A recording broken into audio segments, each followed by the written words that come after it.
ইরানের মতন বাংলাদেশ ইন্ডিয়া কোনো জায়জামিলা যেভাবে আছে এভাবে না কোনো যুদ্ধ লাগে যে আপনার কি মনে হয় অবশ্যই ভিডিওটি দেখে কমেন্ট করে জানাবেন। গত বছর কোরবানিতে মুসলমানদের বাসায় বাসায় গিয়ে এই কুলাঙ্গার শুভেন্দ্র অধিকারী গরুর গোস্ত খেয়েছে এবং বাসায় বাসায় গিয়ে বলেছে আমি লাল পানি খাই, আমাকে একটু টিফিন ক্যারিয়ারও একটু গরুর গোস্ত দিয়ে দেন।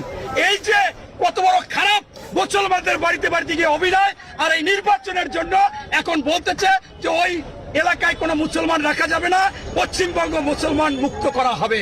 আবার বলেছে শেখ হাসিনা নাকি আসতেছে শাহজালাল বিমানবন্দরে, আসলে নাকি তাকে সেলুট দিয়ে গ্রহণ করা হবে, লাল গালিচা সম্বর্ধনা দেওয়া হবে। আমি দাদা শুভেন্দ্র দা আপনাকে বলতে চাই, দাদা আপনি দিদির জন্য এত মায়া, আপনি এত মায়া কেন? আপনি নির্বাচনের আগে হাজার হাজার কোটি টাকা আপনি নিয়েছেন, নিয়ে আপনি এখন দিদির কথা বলেন। আমরাও বাংলাদেশের মানুষ অপেক্ষা করতেছি আমাদের আপার জন্য, আপনার হাসিনা দিদি আর আমাদের হাসিনা আপা, আমরা অপেক্ষা করতেছি।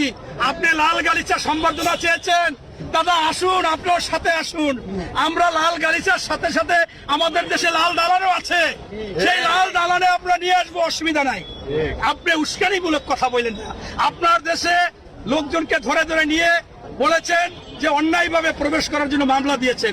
আপনিও দিদির সাথে আসেন, আপনাকেও আমরা ওরকম একটা মামলা দিয়ে ইনশাআল্লাহ নিয়ে যাব। আপনাকে স্পষ্টভাবে জানিয়ে দিতে চাই, 1947 সালে এই ভূখণ্ডের মানুষ প্রমাণ করে দিয়েছে হিন্দু মুসলিম দাঙ্গার পর এই দেশকে আলাদা করেছে, এবং 1971 সালে পাক হানাদার বাহিনী দেখতে তাড়িয়েছে এই বাংলাদেশ থেকে। এরপর 90 সালে স্বৈরাচার এরশাদকেও তাড়িয়েছেন, পতন ঘটিয়েছেন, এবং এই 17 বছর আন্দোলন সংগ্রামের পর এই জুলাই আন্দোলনে বাংলাদেশের মানুষ প্রমাণ করে দিয়েছে এই বাংলাদেশে ফ্যাসিস্ট, মিথ্যাবাদী এবং এরকম উস্কানিদাতাদের স্থান নাই, পালিয়ে যেতে শেখ হাসিনা বাধ্য হয়েছে।